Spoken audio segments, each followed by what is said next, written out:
Film diawali dari Carter yang sedang bertugas sebagai polisi lalu lintas. Nah, seperti biasa, dia ini selalu aja berbuat ulah, guys. Saat sedang bekerja, dia malah asik menyanyi dan menari yang mengakibatkan kekacauan di jalan raya.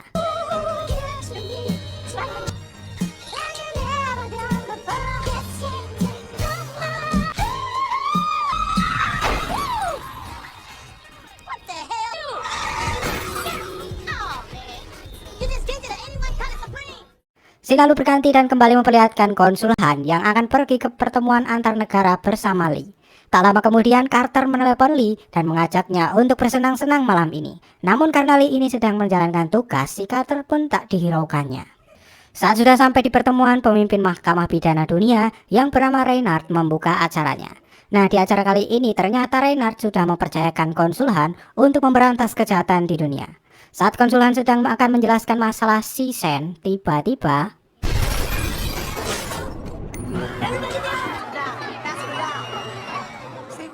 Lee yang melihat pria itu akan kabur berusaha untuk mengejarnya. Sementara Carter yang mendengar kabar jika konsul Han tertembak juga langsung menuju ke TKP.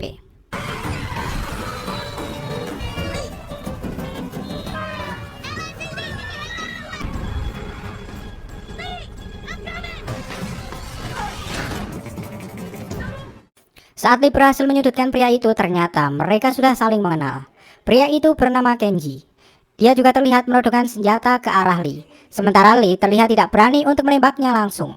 Entah apa hubungan antara mereka berdua hingga Lee tidak bisa untuk menangkapnya.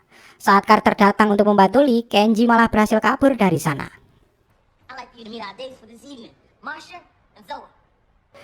Setelah itu mereka pun menuju ke rumah sakit dan mendengar jika konsul Han hanya menderita luka tembak di bahu saja.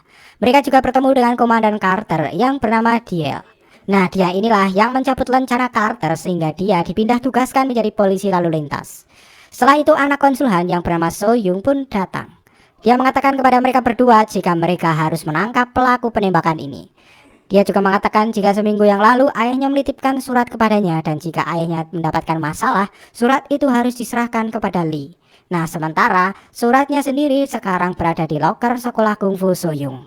Tanpa berpikir panjang, mereka berdua pun langsung pergi ke sana untuk mengambilnya.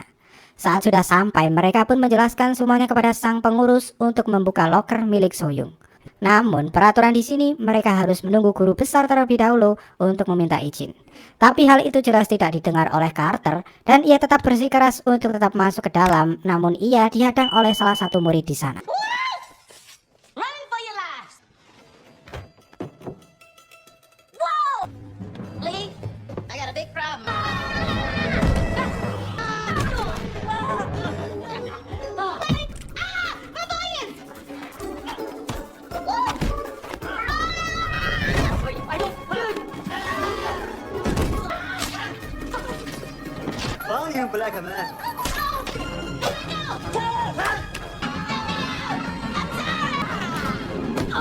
Nah, saat guru besar datang, Carter langsung minta izin untuk membuka loker milik So Young. Who are you? You. No, not me, you. Yes, I am you. What? I did not say what. I said you. That's what I'm asking you. And you. What's your name? Me. Yes, you. I am me. Di sini guru besar mengatakan jika loker milik So Young sudah digeledah oleh sekelompok gangster bersenjata. Mereka juga mengancam akan membunuh konsul Han dan juga So Young.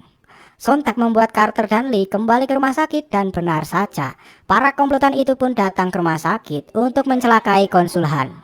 Mereka pun lalu merencanakan sesuatu untuk menghentikan para komplotan itu. Don't move, I'll blow your ass, Chief. Oh! Damn, Lee!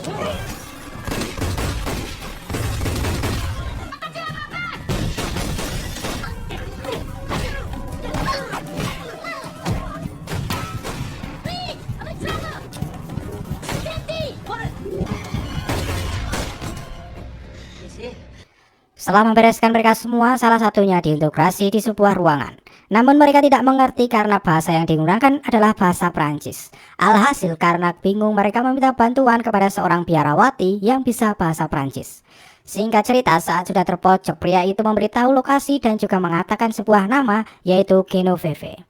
Keesokan harinya mereka berdua berniat membawa Soyoung ke kediaman Reynard untuk dititipkan dan dibawa ke Prancis agar Soyoung terhindar dari kejaran komplotan itu. Namun saat mereka akan berangkat, tiba-tiba dan untuk menemukan Saisen, mereka juga bergegas menuju ke Prancis sesuai alamat yang diberikan pria itu. Nah, saat berada di pesawat, Lee menemukan fakta bahwa alamat yang mereka cari adalah sebuah klub. Saat sampai di bandara Paris, mereka berdua didatangi oleh polisi sekitar dan kemudian I found this dirty little gun inside your jacket. Just take a moment. Welcome to Paris. Oh shit. setelah itu mereka langsung bergegas menuju ke klub itu menggunakan taksi. Tapi Carter malah ribut dengan supir taksi yang bernama George. Dia ini sangat benci dengan orang Amerika karena Amerika selalu membuat kekacauan di seluruh dunia. No, get out. What? I don't drive his kind. My kind. With him, and they're the most violent people on earth. You know, who always resort to violence. Always push around the little guy. The dream team is dead. I didn't hear you, man. Fuck. You want violence, smelly Frenchman? Huh? Do you want violence? Well, you sing the national anthem. Allons enfants de la... Setelah sampai, Carter menyuruh George untuk menunggu mereka. Di dalam, Carter melihat seorang wanita dan langsung merayunya. Sedangkan Lee yang menanyakan Genoveve langsung dibawa oleh seorang wanita ke suatu ruangan. Carter yang juga mengetahuinya langsung mengikuti dari belakang. Tapi saat di dalam ruangan, si wanita ini ternyata akan membunuh Lee. Nah, di luar, Carter kira mereka berdua sedang menanam benih.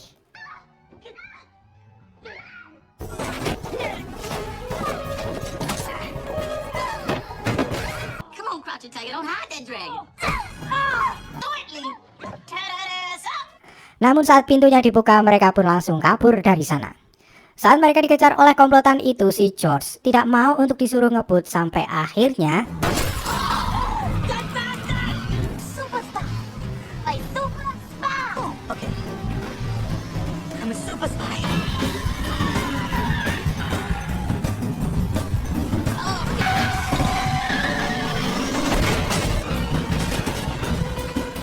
tak lama kemudian mereka berdua malah jatuh dari taksi dan tertangkap. Mereka dibawa ke suatu gorong-gorong dan ternyata Kenji lah yang memimpin komplotan itu. Di sini Carter sangat terkejut karena sebenarnya Kenji ini adalah saudara Lee saat di panti asuhan dulu. Namun Lee tidak menganggapnya sebagai saudara lagi sekarang. Kenji lalu akan melepaskan mereka jika pergi dari Paris malam ini. Namun mereka malah kabur dari sana melalui sebuah got.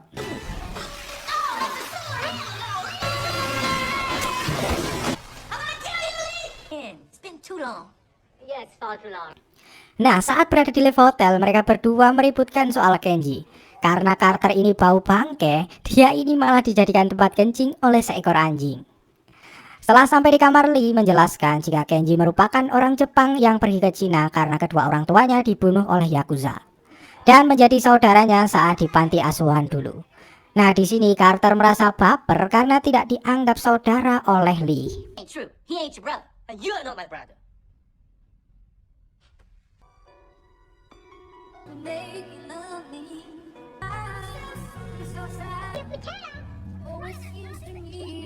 Di luar, Carter melihat seorang wanita yang ia temuinya tempo hari masuk ke sebuah gedung pertunjukan, yang mana itu adalah pertunjukan dari Genoveve. Sementara Lee yang berada di hotel didatangi oleh Reynard untuk menyuruhnya mendatangi tempat yang didatangi oleh Carter tadi dan menemukan Genoveve. Saat Lee sudah masuk ke dalam, ia melihat ada banyak sekali anak buah Kenji di sana.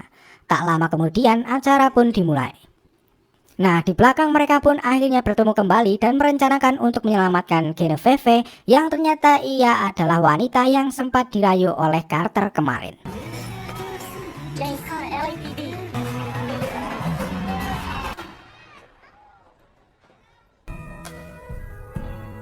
The closer I get to you.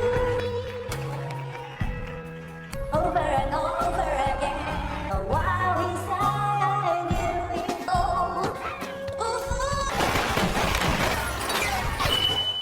Saat mereka berhasil keluar dari sana, mereka pun menaiki taksi yang tak disangka itu adalah George yang langsung mengajukan diri ingin menjadi supir mereka berdua. Saat berada di hotel, Carter menyuruh Lee untuk menanyakan masalah Saisen kepada Genoveve. Tetapi karena Carter melihat Genoveve yang sedang memakai pakaian seksi, dia pun langsung capcus menanyainya yang malah mereka berdua akan menanam benih. Maybe we should put on a dirty movie. Lee, some things a man has to do on his own. Hallelujah! Do what you want to do. Oh. Nervous? Seem up a bottle of honey. That's Red Bull. Di sisi lain, Lee yang sedang berada di balkon terlihat akan diserang oleh seseorang. Yang itu ternyata adalah wanita yang sempat akan membunuhnya di klub tempo hari.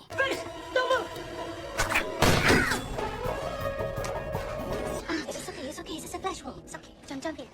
Dan karena kejadian itu, mereka pun pergi ke rumah George. Tapi istrinya terus mengoceh karena takut akan terjadi apa-apa. Dan di sini mereka akhirnya menanyakan masalah Sisen kepada Ken Feve. Where is Shai Shen? It's right here. Holy Mother Jesus! She's a man. I broke back Carter. Oh, I'm not a man, he's just a wig. Nah, ternyata Sisen adalah sebuah daftar pemimpin Cina yang dibuat rahasia. Karena sudah tidak ada lagi tempat aman untuk Genevieve, mereka pun membawanya ke tempat Reynolds. Dan di sini, Reynolds langsung menyuruh Genevieve membuka wignya. Nah, hal tersebut membuat Lee dan Carter merasa curiga karena mereka belum menyebutkan jika wanita itu adalah Sisen.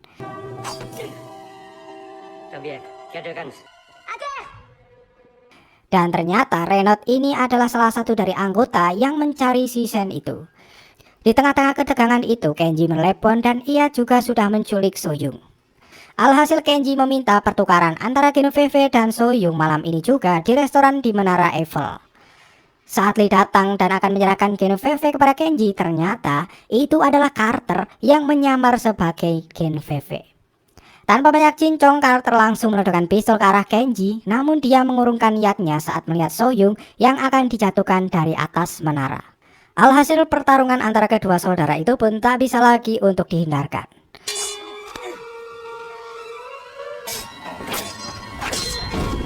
be your brother, but turn him into your sister.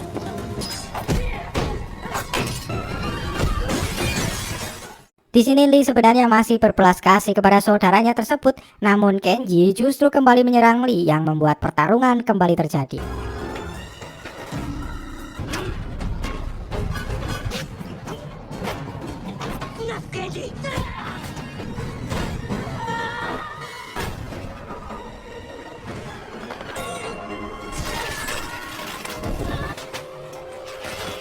Goodbye, Lee.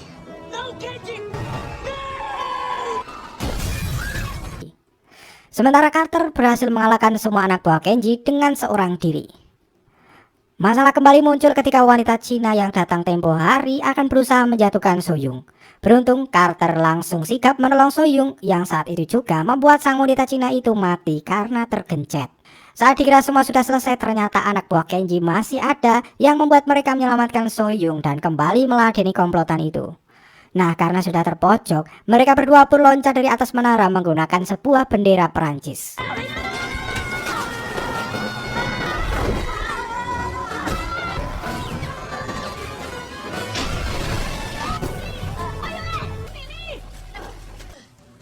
Put your hands up.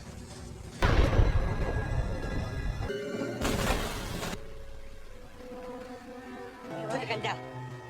I followed you.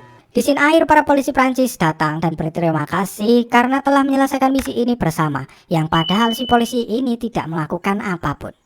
Hey, man. You touch me again, you gonna owe me dinner and a movie.